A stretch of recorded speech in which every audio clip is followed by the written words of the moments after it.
Hello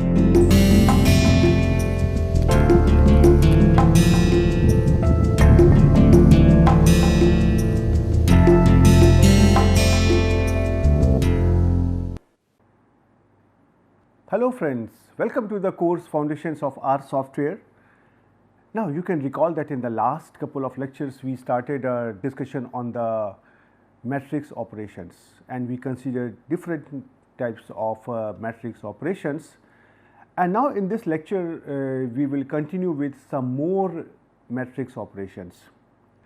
So now in this lecture, just for the sake of quick review, I will give you an example of the addition and subtraction of the two matrices, and after that I will discuss say multiplication of matrices, finding inverse of matrix, and then some more operations like as finding out the characteristic roots or the eigenvalues. One thing I would like to make it here clear that the first thing is that whenever you are trying to do any matrix operation, you have to follow the rules of that particular matrix operations. For example, here we are going to consider the matrix multiplication today.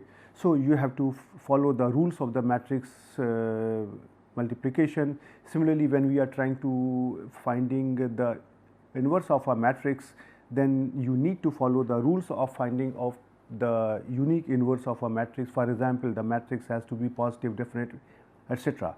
I am not going to discuss about all those basic fundamentals about the matrix theory, but I believe that you know them.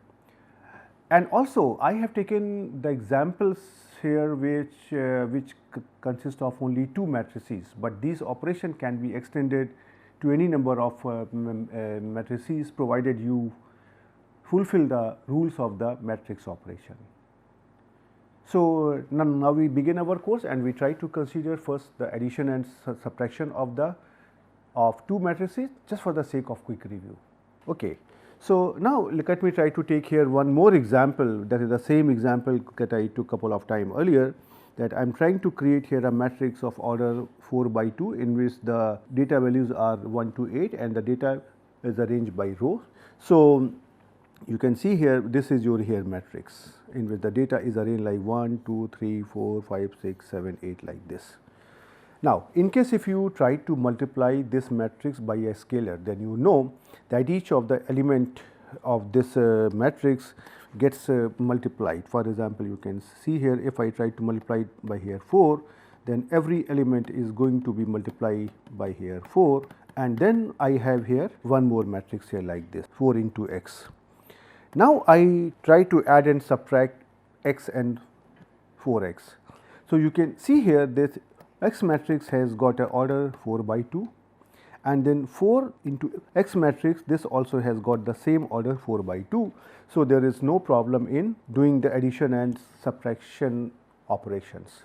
So, you can see here if you try to add here x and 4x, then you get here this outcome, and if you try to see, this is the same rule has been applied, that the corresponding elements at respective places they are added together. For example, the element at the first row and first column in the two matrices x and 4x respectively, they are added. So, this becomes here 1 plus 4 and it is here 5. And similarly, here the element in the second row and second column, which is here 4 in x and 16 in 4x, they are added together and you get here an outcome 4 plus 16, which is here 20, and so on. So, you can see here this is how the addition of two matrices is obtained. Now, similarly, if you try to subtract these two matrices and I try to subtract here 4 into x minus x, so you can see here now that the same rule is followed here also, and then for example, if you try to see here in the 4x matrix at the second row and first column, the value here is 12, and the element in the matrix x at the same address is here 3, and if you try to subtract here 12 minus 3, you get here 9, right. And similarly, in case if you try to see here that the element in the fourth row and second column here is 8, and the element in the fourth row and second column of 4x is 32. So, if you try to subtract 32 minus 8, you get here 24, right. So, this is how this operation goes on. So, let me circle here so that you can identify that which operation is corresponding to actually what. And the same thing is if you try to see here is obtained here also. So, now you can see here that it is not a very difficult thing to get such operations done in the R software. Now, after this I try to consider here the multiplication of matrices. So, you know that in case of multiplication of matrices there is a condition that if I try to take here suppose two matrices x and y, and suppose the order of the matrix S x is m cross n, and then in case if I want to multiply another matrix y in x, then the order of y should be like this n cross something, either n cross n or say n cross p, such that these two values, that means the number of columns in the first matrix and the number of rows in the second matrix, they have to be the same, right. So, following this rule of matrix operation, we will try to conduct here all the calculations. So, the first thing is that if you want to multiply the matrices, the operator in R software to multiply the matrices is like this, percentage star percentage, right. And if you try to recall, if you try to use here only the star sign, only the elements in the corresponding places are multiplied. But you know that when you are trying to do the matrix multiplication, you try to follow a different rule. The respective elements at those positions are not simply multiplied. So, following this rule, let me try to show you an example here. So, I try to take here a matrix X of order 4 by 2. So, this is of order 4 by 2, and then I try to take here a matrix Y which is of order 2 by 4. So, if you try to see here, this matrix here Y is like here 2 by 4. So, if I try to multiply X into Y, that should not be a problem. And the data values in the matrix X are the numbers from 1 to 8, and the data values in the matrix Y are the numbers from 11 to 18, and they are arranged by row. So, if you try to see, this is here the matrix X and this is here the matrix Y. So, now in case if you try to multiply it here, you know that if I try to multiply X into this Y with the matrix operation, what happened, that this row gets multiplied with this column. So, that will be something like 1 into 11 plus 2 into 15. Right. So, that is the way the matrix operations are conducted, and so if you try to simply multiply here two matrices X and Y here, you get here this outcome. Yeah, in case if you try to do the manual calculations also, you can verify it. And similarly, if you try to do here this Y into X, then what is the order of the Y here? 2 cross 4. And the order of the X is 4 cross 2. So, the resultant is going to be here a matrix of order 2 by 2. And the same thing will happen here in X and Y also. The order of X is 4 by 2 and the order of matrix Y is 2 by 4. So, the resultant will be of a matrix of order 4 by 4. So, that is why you can see here there are 4 rows and 4 columns in the first operation, that is X into Y. And in case of Y into X, you are getting here a matrix of order 2 by 2 following this rule. So, you can see here it is not a very difficult thing if you try to operate the two matrices with respect to multiplication. You simply have to follow the correct operator, right. Now, I want to give you here one more example, and with which I would try to show you that there is a particular way of multiplying a specific type of matrix in the R software. For example, if I try to take here a matrix here X and I try to find out its transpose. Transpose will be indicated by here X transpose like this. So, in case if you want to multiply these two matrices, first option is that you simply try to follow the simple rules of matrix multiplication, but we also have a operator or a function which is called as crossprod, CROSSPROD. So, we try to understand that how it works, and I will try to explain you why it is important and why do we need it. So, I try to consider here a matrix of order 4 by 2 in which the data values are from 1 to 8 and they are arranged by rows, the same matrix that we have considered earlier, and you know that in case if you want to find out the transpose of this matrix, then we have a command here T, and inside the parenthesis you have to write down the name of the matrix. So, this will be, this is here the transpose of matrix X. Now, in case if you want to multiply like transpose of X into X like this, right, then first option is that you simply try to write down here transpose of X matrix multiplication and here X, and you will get here this outcome. And similarly, if you want to multiply the X transpose like this, then you can write down here X matrix multiplication operator into transpose of X, and you will get here this operation. So, you can see here this X is of order 4 by 2. So, when you try to take here X transpose X, the order is going to be like this 2 cross 4 into 4 cross 2. So, your outcome is going to be here of order 2 by 2, and if you try to make it here X transpose, then it is going to be 4 cross 2 and 2 cross 4, and the outcome is going to be of the order 4 by 4. So, that is what is happening here, and you know this quantity X transpose X, this is very popular in statistics, right. So, that is why people have created a function here which is called as crossprod, CROSSPROD, and in case if you try to use this function crossprod, and inside the parenthesis if you write the matrix, then you will get the outcome of X transpose X. So, whatever this operation is trying to do here, this operation. So, you do not need to write this entire statement, but you can just write here one simple command, and in case if you try to do it here, you can see here that if I try to write down here crossprod X, then you can see here this value comes out to be here like this. And if you want to verify here, you can verify in this screen also that I have this matrix here X, and then I try to operate this here command crossprod, and then I try to use here the basic command, say that means X transpose X, and you can see here that they have got the same outcome. When you are trying to deal with bigger matrix, then it is said that this function crossprod, this execute the multiplication faster than the conventional method, which is here like this. And the reason is this, for example, you know that when you are trying to do such operation like as matrix multiplication and inverse etc., then there are some algorithms which try to conduct such operation.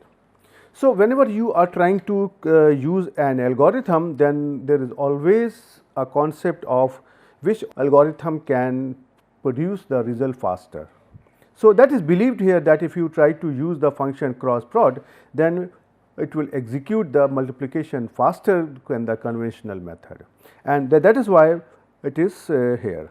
So, now I try to show you first here these operations on the R console, so that you get here more confident, and then I will try to show you some more operation. So, let me try to first create here this matrix X. So, you can see here this is the X matrix here like this.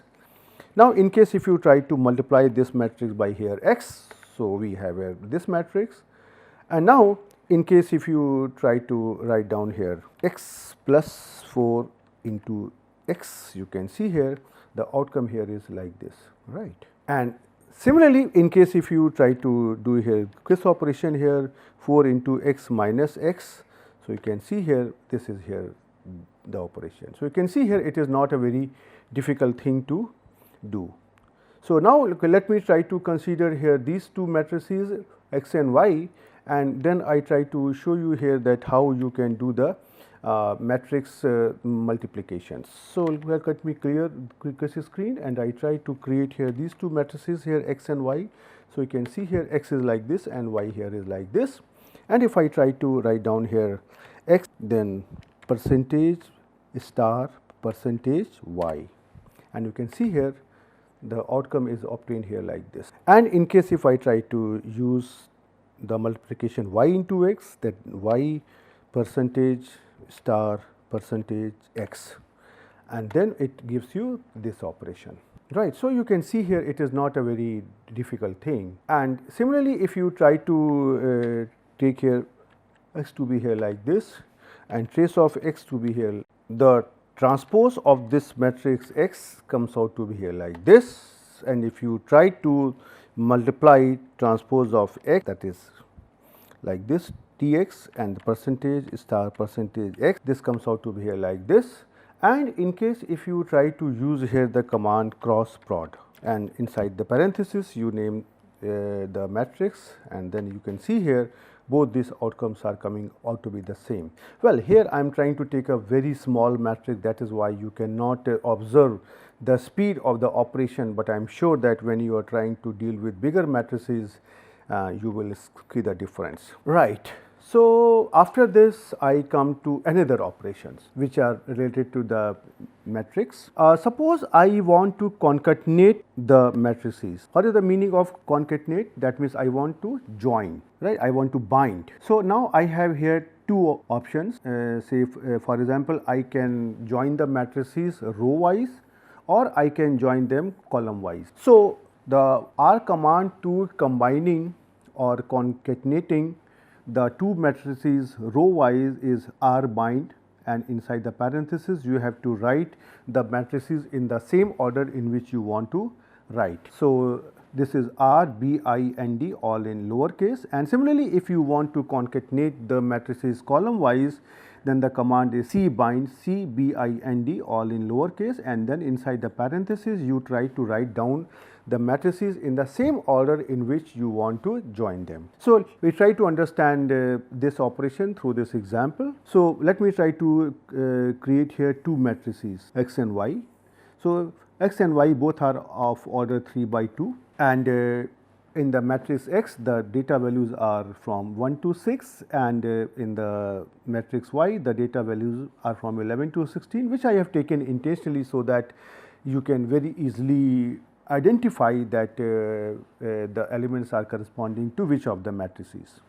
So, and the elements are arranged row wise. So, if you try to see here, this is your here x and this is your here y. Now, in case if you try to see here, these elements are 1, 2, 3, 4, 5, 6, and these elements are 11, 12, 13, 14, 15, 16 in x and y respectively. So, now when I try to use here the operation R bind x comma y inside the parenthesis, then you can see here these are the elements of matrix x and these are the elements of matrix y, right. So, if you try to see what is the outcome of this R bind, it is row wise. So, all the rows are combined like this. So, that is what you have to see, that what exactly R is going to do, right. So, these matrices are joined vertically. So, x and then here y, and if you have some more matrices possibly it will come down the y matrices. And similarly, if you try to consider here key bind in the same matrices. So, this is your here matrix x and this is your here matrix y, and now you want to join them column wise. So, you can operate here the command c bind, and inside the parenthesis this is x comma y. So, you can see here this is here x and this is here y. So, in this case you can see that the matrices are joined horizontally, which is column wise. So, once again I would request you that you please try to observe that how R is working when it is trying to join the matrices row wise and column wise. So, let me try to show you first these two operations on the R software, so that you get more confident, and then I will try to show you more operations. So, let me clear the screen, and if you try to see, these are the two matrices, x is here like this, y here is like this, and if you try to take here R bind, and inside the parenthesis if you try to say x y, it is here like this, you can see. And similarly, in case if you try to take here C bind, so I am just writing here both the matrices so that you can observe them very clearly, it is here like this. So, once again you can see that the matrix operations in these two cases are not difficult to understand, and they are very simple to operate also. Now, you can see here this is the screenshot of the same operation which I just shown you on the R console. So, you can be confident that these things are working.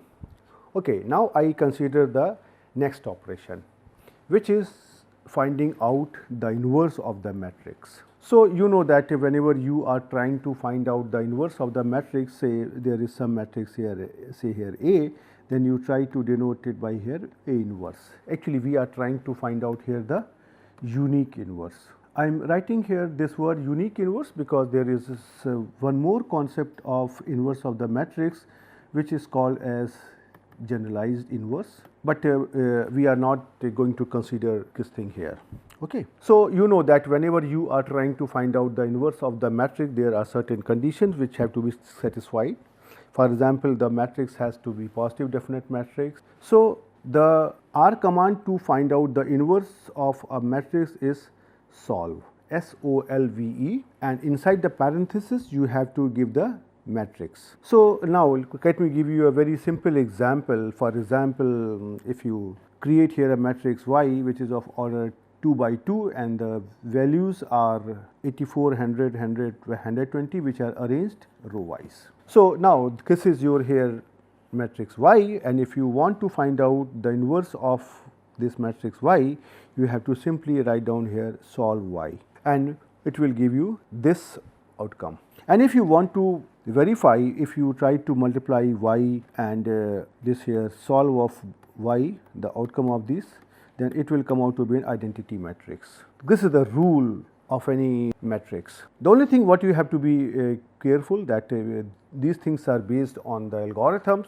So, in case if you try to increase the order of the matrices, that will create more complexity, and then this condition will always be holding true. And that is also true that if you try to use different softwares, that means you that different softwares are using different types of algorithms to find out the inverse of the matrix. So, it is possible that if you try to find out the inverse of a matrix of some higher order in different softwares, then their values may vary very little. Means there will be some difference, but the difference will not be so high, but whatsoever be the case, this condition will always be holding true. So, in case this is happening, you should not doubt on the integrity of this R software. And similarly, there is one more operation in the matrix theory, which is finding out the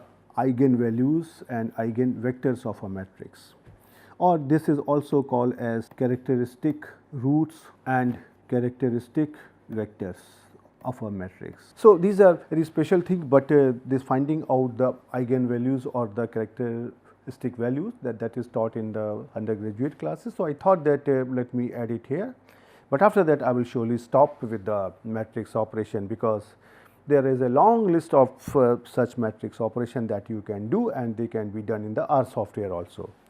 So, I try to take here the same matrix here Y that I had just used in the case of finding out the inverse of the matrix. So, this is here the matrix here Y, and then I try to find out the eigenvalues and eigenvectors.